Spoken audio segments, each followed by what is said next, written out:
Mahalo, Stephanie, and mahalo to HLA and to all of you folks for joining us this afternoon. Aloha mai kako. My name is Dawn Sueoka, and I'm the Congressional Papers Archivist at the UH Manoa Library. And I'd like to introduce the website that we're going to be talking about today by sharing a little bit about how it came about. The leads on this project are UH Manoa librarians and archivists who all support researchers who are doing 20th and 21st century Hawaii political research.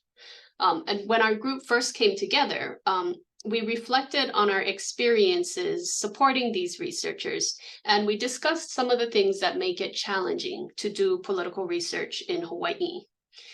Two of the biggest challenges were, first, that intersecting political processes at multiple levels of government can be very confusing and convoluted. And second, records documenting different aspects of Hawaii politics are spread out across all different repositories, and it's not always clear where to go for which records. So we decided to work together to make some kind of resource that would help to address these challenges.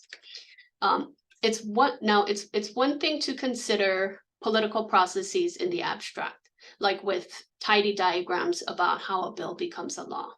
And it's another thing to try and untangle how these processes play out in the real world. The most effective way to illustrate these intersecting processes, we felt, would be through a case study. We wanted to find a case study that spanned multiple levels of government, multiple branches of government, multiple conflicting perspectives and interests, and that spanned a long time period. And that's why we chose the H3. My hope is that the website will build capacity for more Hawaii political research and engagement by students, historians, and the public, and that insights gained from research in political archives can help to inform the political decisions that we're making today. And before I hand it off to Kyle to walk you through the website, I just want to share the parts of the website that I worked on. I wrote the page on support for the H3 freeway. I worked on the timeline, and I wrote the brief history and introductory text that you see when you first pull up the website. And now I'll hand it to Kyle to kind of walk us through the site. All right, mahalo, Don. Aloha mai kako. Let me just share my screen real quick. We'll get you guys into the website that we created.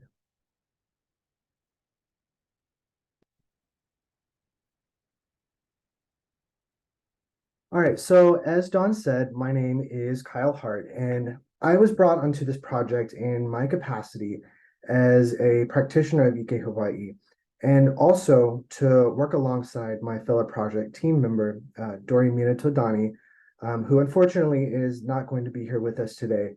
But we worked together to create this website, which showcases the H3 case study that we're going to be going over with you guys today. And I'll get more into my personal involvement in the overall project a bit later in this presentation. But for now, I just want to start by taking a look at the public-facing resource that we created. So what I'm going to do is start here at the main page, which provides an explanation of what this project is about and why we chose the H3 as the case study, which Don touched on just a few minutes ago. The page also includes an explanation of the project's components, which we are able to access by using the navigation menu up at the top. So starting with a brief history, for those who need it, we have provided this, which is just a quick overview of the H3 history covering the early years up to the support and opposition, and on through the H3 today, of course. Then in greater detail, we have our timeline that lays out our areas of focus. You'll see from this initial view that each timeline event has a date and a brief description. And each timeline event is categorized as being part of one or more of our processes listed in the column over there on the right. Additionally, we included progressive filters up here at the top, which enable people to drill down to combinations of processes as well as the parties. Now, the H3 case study uses 7 processes to categorize timeline events.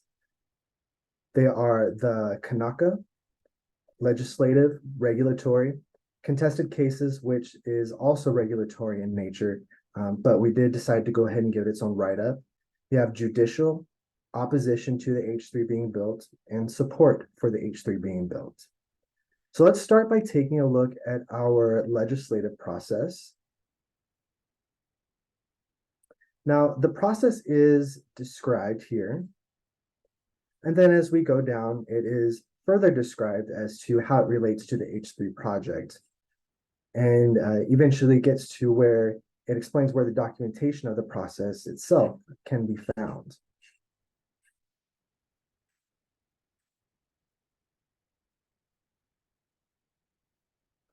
And the other process pages offer similarly structured information, of course. So going back to the timeline.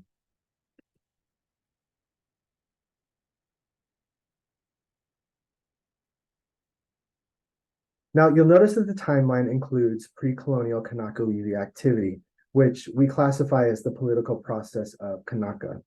I'm going to take a moment here to say that we did engage in a little bit of discussion about whether these should be on this particular timeline. And that debate was not about these events not belonging in the story, but more about keeping the timeline short and succinct. And at the time, the timeline had far fewer events. In the end, we kept the Kanaka events and added even more events that we agree now tell a richer and necessary story. So having a look at a few of these different events, let's start with event number 2. And it's Kanaka build Luluku Terraces in Kaneohe.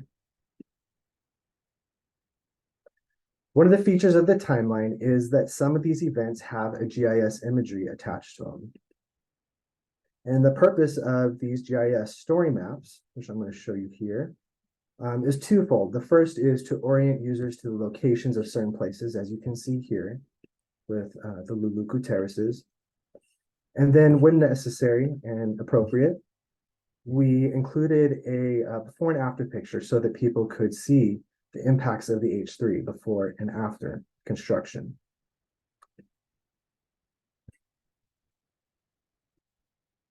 And another timeline feature is that each event includes a selection of resources that document or otherwise give some insights into the timeline event.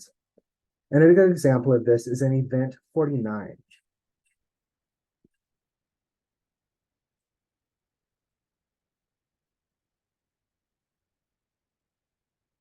And the title of this one, or the short description of this one, is the H3 project is exempted from the requirements of Section 4F. And just for context, Section 4F is a part of the Federal Transportation Act.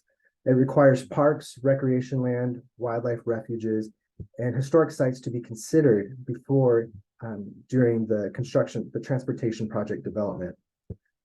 Section 4F had been used successfully to eliminate other sites from being used for the H3 route, and getting the H3 project exempted from Section 4F played a big part in getting the project done. And people on both sides of the H3 debate obviously had a lot to say about this. Now, don't expect as many resources as this one has on some of the other events, but this is a nice example of the resources that can be found in a repository. And as you can see, all of these letters and these resources and documents can be found in Senator Daniel Inouye's papers. And when a resource in the timeline was found in one of the repositories that was visited for this project, there was a description of that repository. And the repository description includes some very practical information about how to use the repository and a description of what you might find in that repository.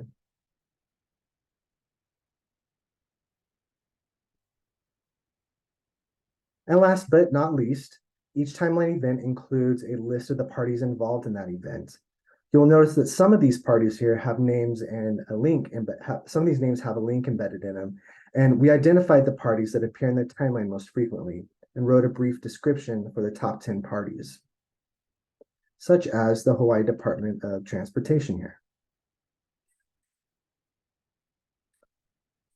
So that's just a brief overview of the website that we put together. What I'm going to do now is pass it on to my colleague, Gwen Sinclair, to talk a little bit about how she was involved with the project. Aloha, everyone, and thank you so much, Kyle and Dawn, for your great, succinct explanations of what the project is about and how the website is organized. I got involved in this project when Dawn sent an email to me and some other people asking, how about working on this project? And I said, okay, I think maybe I can contribute a little bit to this project. So what I worked on was some of the process pages. I worked on the Ellen and I both worked on the judicial processes page, which tries to explain all of the legal maneuvering that took place over the course of the construction of H3. It was extremely complicated and difficult to understand, which of course we had to understand it in order to write about it. So that was challenging. I also worked on the regulatory processes page, the contested case page, and I also worked on the parties pages, and I'm still working on more parties pages. Kyle said that we did the top 10 in time for the symposium that we had in October, but I'm still working on them because I think we need more explanation of some of the other parties.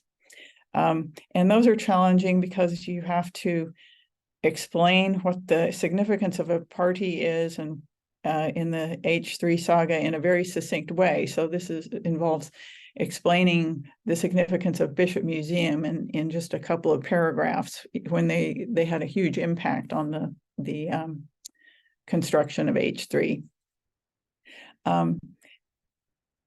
As I worked on these pages, that the parties pages and the process pages, I was drawn to think about, the resources that I had to use in order to write those pages. And of course, we have some books and some government documents that we relied upon, but we also used newspaper articles a lot. So one thing that I thought about is how someone in the future who is researching current events is going to find source material when there's hardly any coverage of anything in the newspaper anymore.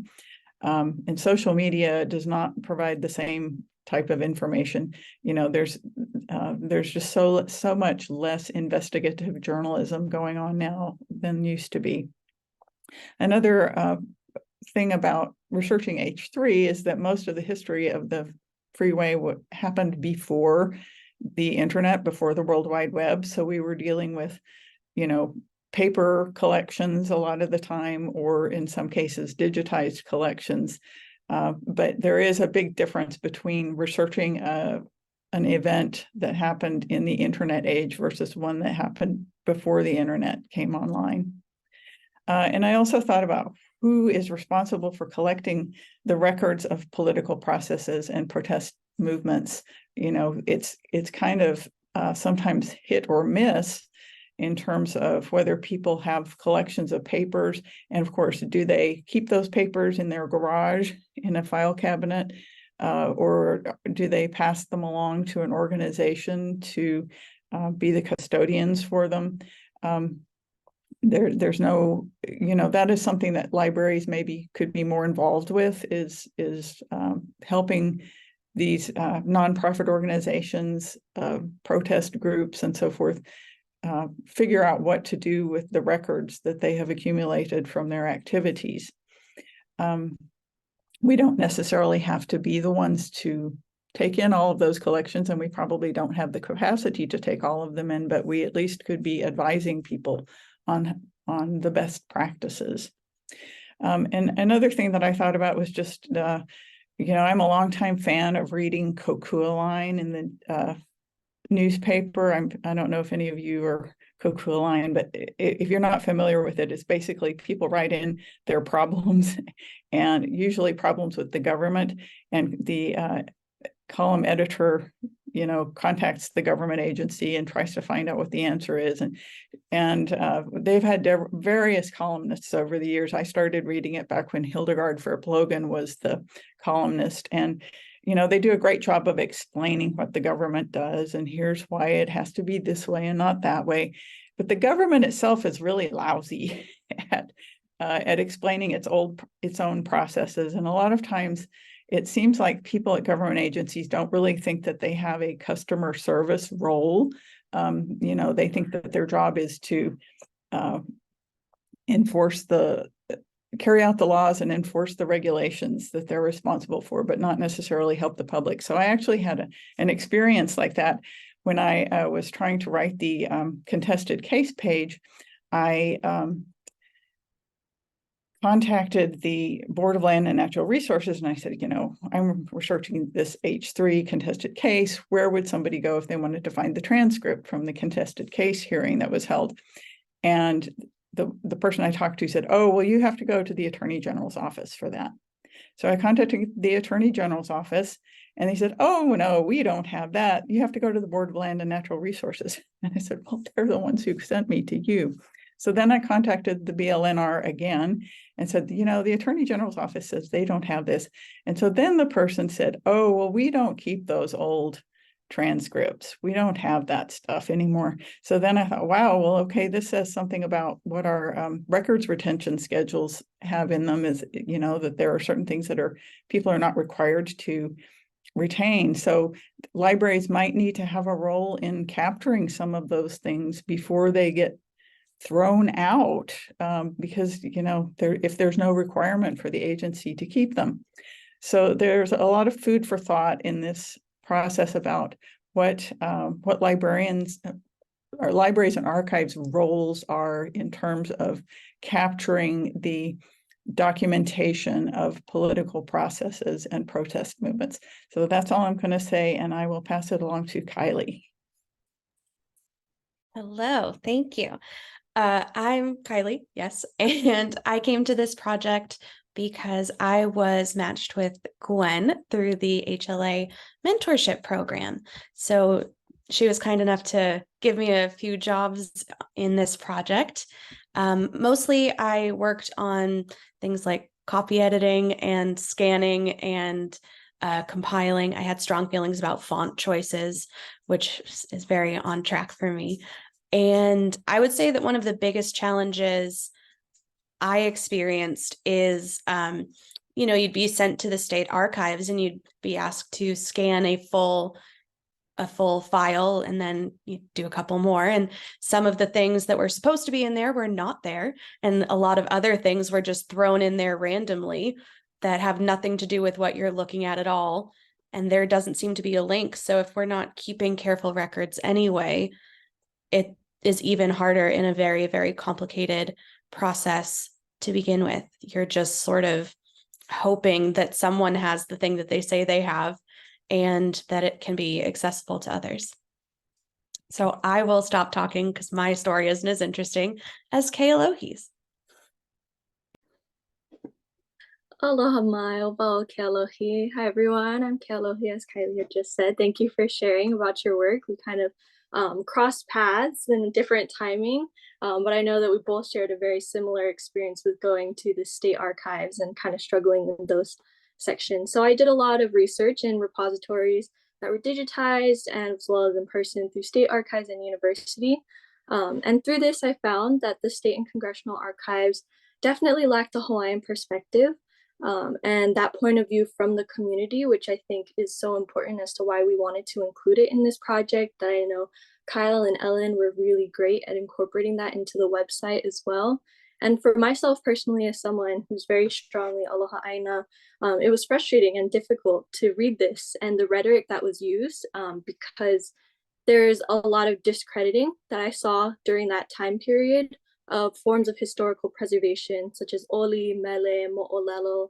And I understand where we were at that point in history, as it was still before or during the Hawaiian Renaissance. And so, you know, it's understandable how the level of consciousness and political awareness around Hawaiian culture and knowledge in terms of integrating it into the state again, I can see how that persisted. However, today, we can see some similar rhetoric as we go through different political cases, whether it's about, you know, Mauna Kea, Red Hill, just various issues, water rights. You can see how history is, repeating in certain cases in the way that we credit knowledge. And these two ideas are kind of put at an opposition rather than being in dialogue with each other. And so my personal motivation focus was to make this information accessible to more Hawaiians, especially young Hawaiians and students who were either born after or during this entire case study, such as myself. And so most of what we know of this is from stories from our elders, from our kupuna, or having lived in that area and can see the physical repercussions of the highway within their own backyard. And so I was hoping that understanding and learning our political history will help us feel empowered to change that narrative moving forward and really keep all of our archives and present documents all in conversation with one another and keep them as living documents. And so the way that I approach these type of things is through art. And so I hosted a mixed media workshop at the Lahui Hawaiʻi Research Conference for the University of Hawaii system. So we had folks coming from other islands all to UH Manoa, as well as other universities across Oahu. And we had an amazing talk story session. We created intergenerational reclaimed history from a Hawaiian perspective. And folks were able to, share and create a narrative that was more in alignment with how it is that our community feels should be respected and reflected in our project. So I would love to share my screen so that you all can see a little bit of the artwork that folks were able to share. Let me know if you guys see this okay. Okay, awesome. I'm gonna keep my notes up to the side. Ooh. Still see it okay? Okay, great.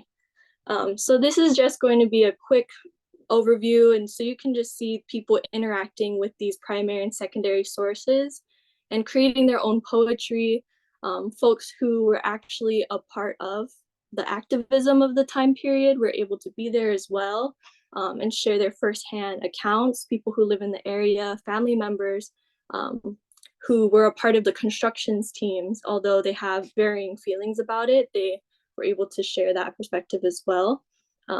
These slides in between, I'm not going to share the videos for sake of time, but it was also very dear on my heart to create accessible content for people in my generation as well, because a lot of us use social media, and so archives are a bit daunting, and so it was important for me to demystify those spaces so that we feel empowered to go forth and encourage people to do whatever endeavor they feel called to, and wherever this archive may be, whether it's they're studying land rights, water rights, cultural practitioners, genealogy, just being able to be empowered in these resources and know that they're readily available for everyone. So yes, I hope you're all enjoying looking at this beautiful artwork. There were about 18 folks who contributed pieces to go into our collection. It's now a part of our own database. And so it's beautiful to see just the different takes that everyone was approaching this with and creating this narrative all together. And so in conclusion, the biggest lesson that I think I would love for everyone to take away from this is that our kuleana is to ensure access through creative opportunities and interacting with materials directly so that, we can continue to build this consciousness and prevent this gap in our archives, gaps in our libraries where people feel, 20 years from now, do they feel like their point of view has been seen as well? And it'll be easier to find these because they're more accessible.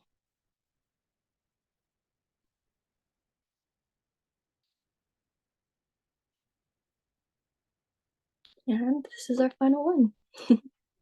Mahalo.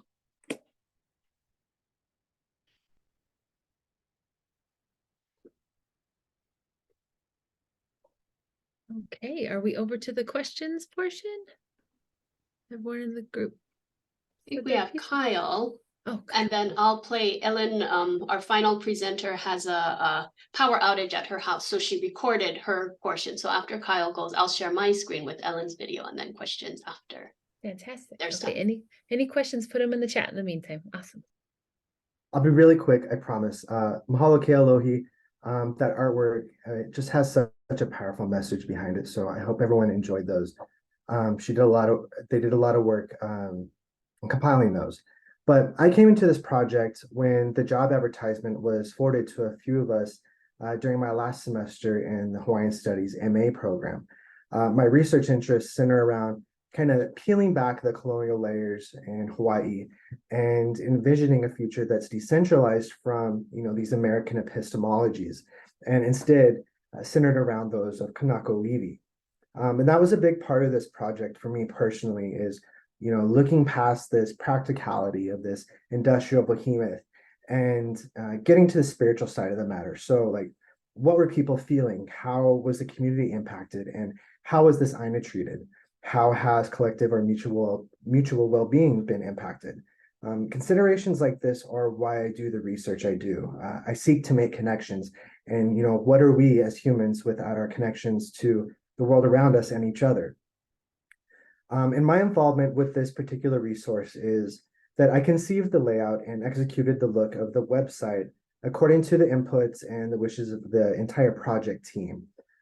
Doreen Minatodani and myself worked very closely with each other, especially from this last summer until now, to fill the empty framework of the website with the content that you all see here.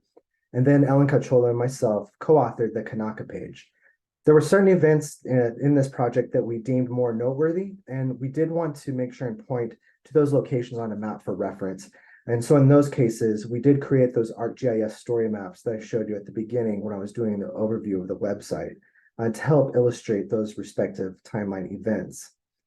So my educational background in Hawaiian studies has given me kind of this front row seat to witnessing exactly how difficult non-Western knowledge can be to access, mostly because of our knowledge organization frameworks that we have right now.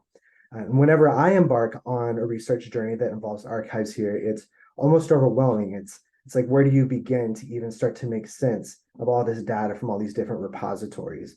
And this research is valuable. This research framework is valuable because it helps to make sense of that chaotic tangle of information that is so unique to Hawaii, given its very turbid political history. And as I think forward to future applications for this research that we've done in this case study, I would say flexibility is key. What we have created here is a framework that shows us what our processes could potentially look like when tackling a project like this here in Hawaii. But if you've ever heard the saying, what's pono and pololo may be heaven ever, you understand that one size does not fit all here in Hawaii. And as I take this framework and as I look to apply it to different locations and different situations, especially as I begin my journey this semester in the UH Library and Information Science graduate program, a big lesson that I'll be taking with me, given my Hawaiian studies background, is to expect these processes to vary from place to place. And I think one of the most useful things we can do right now with this case study and with this framework that we put together is to find other cases in which we can apply this framework so that we can refine the method and forge something with maximum user friendliness and usability for many different levels of research. So with that being said, I'm going to go ahead and pass it off to Dawn, who's going to play Ellen's video, it sounds like. Awesome, thanks, Kyle. I'll go ahead and share my screen.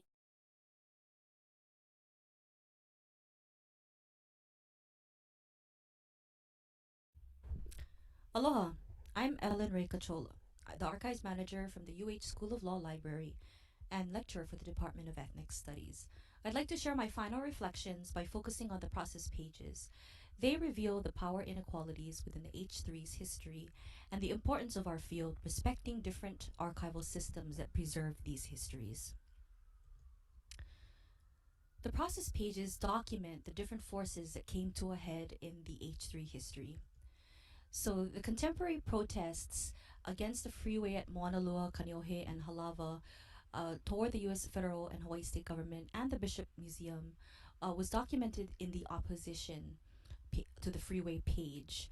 But I think that this history page was connected to the orientation to the affected Aina page, which is also known as the Kanaka page, because the reasons for the social movements to advocate against the freeway was to protect the history of Kanaka cultural heritage on Oahu in these valleys, to preserve the knowledge of how their society used these lands to build their cultures and civilization, and why this knowledge mattered to the well-being of Kanaka and the environment that we all benefit from in the present.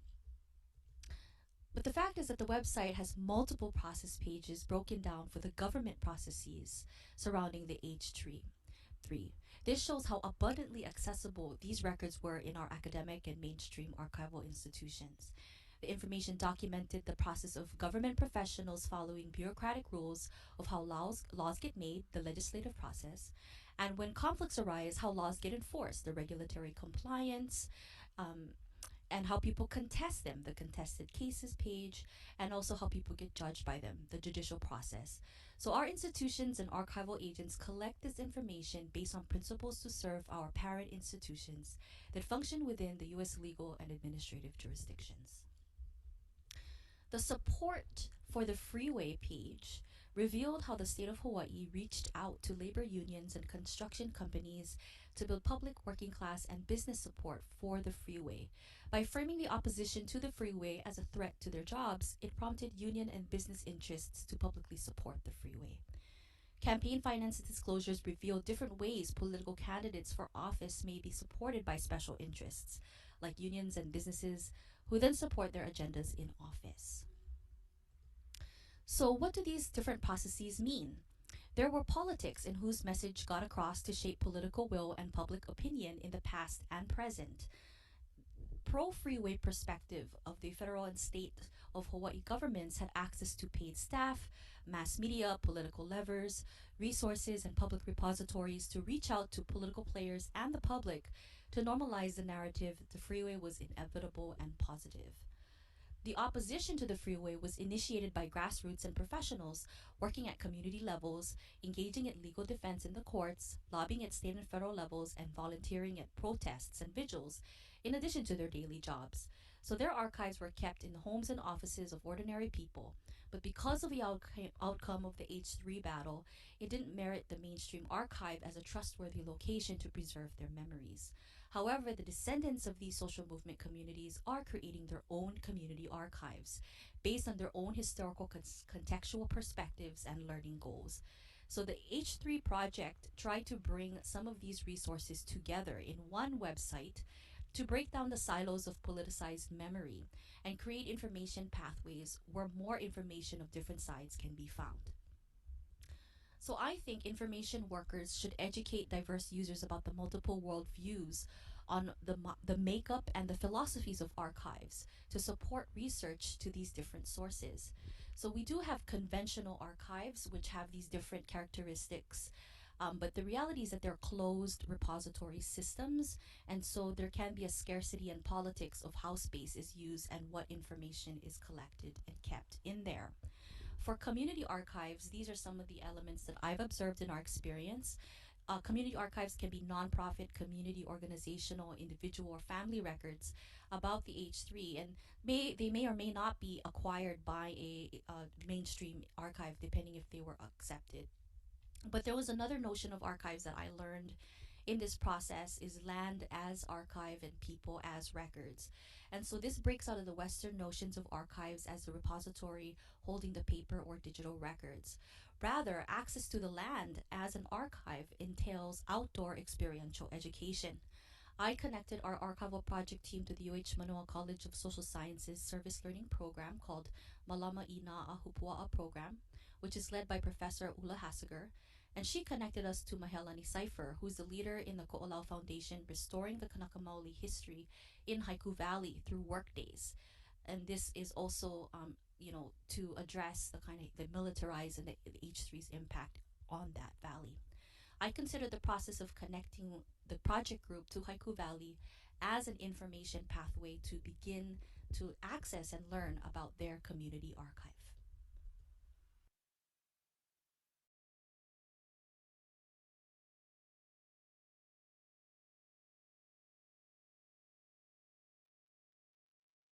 Sorry, Don, you're on mute. Mahalo, everyone. And I think we have a little bit of time for questions.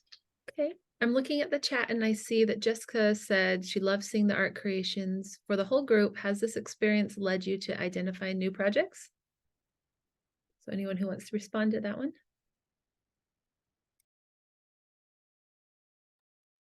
Kyle, maybe I'll pass that one to you. Oh my. Okay. Well, so I know there's actually a couple different spaces that we see how the application of this framework could be useful.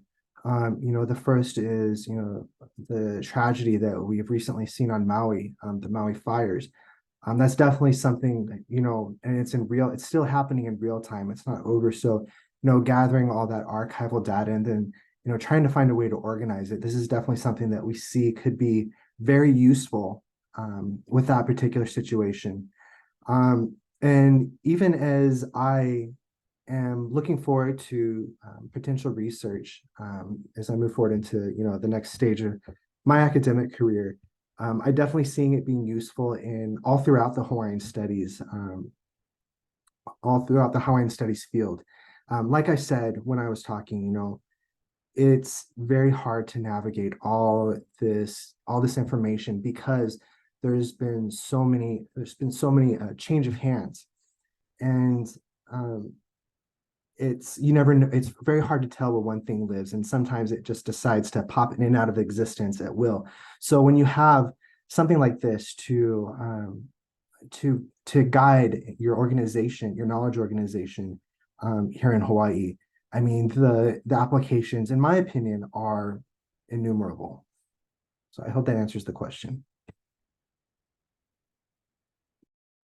Sorry to put you on the spot. Yeah, but just even you showing us that framework that you have now, I mean, it's fascinating that it's, a first step and stuff. So thank you for sharing. And I did want to add that part of this project is, part of what we had in our minds was capacity building and wanting to have, wanting to look at a case study, but at the same time be offering information that is, I guess, generic enough to be applied to other big political topics. And so as part of the website we're working on now is kind of making almost like a schematic of what we did from the technical end. This is a WordPress website that's using a plugin called Ninja Tables that pulls from a Google Sheet. That's how the timeline is done. And so we're intending to kind of publish a guide to what we did and technical specifications so that should people want to apply this framework to another topic and build their own website or, further extend this one, that they can do that.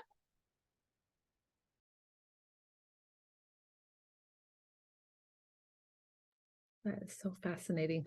That is amazing. Any other group members have projects that this has inspired for them? If not, we can move on. I had a question about collaboration in general. You shared a bit of the origin of this project. How has, like in identifying who would be members of the team and who would do what and what your processes would be. Okay, so real quick, because we want to get to Kekilauni's question. What are some tips you can give folks for collaborating on something like this?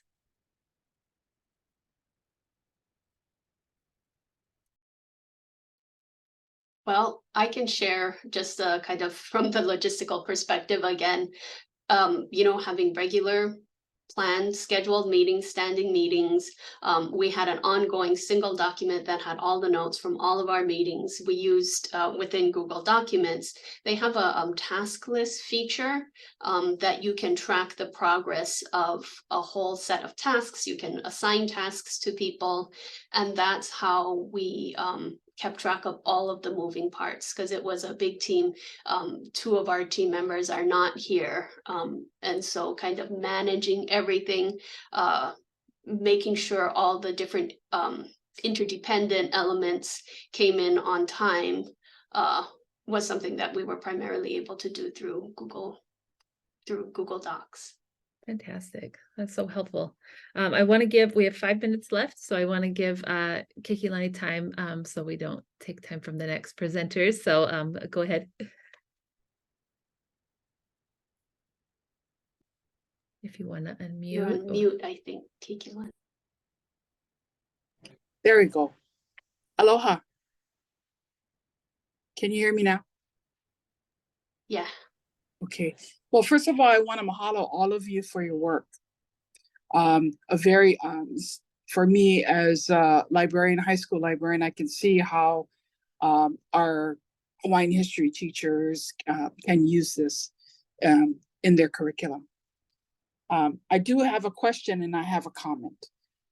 First, my question is this website, is it accessible by the public? Because I noticed that it does have a hawaii.edu on it. That's my first question.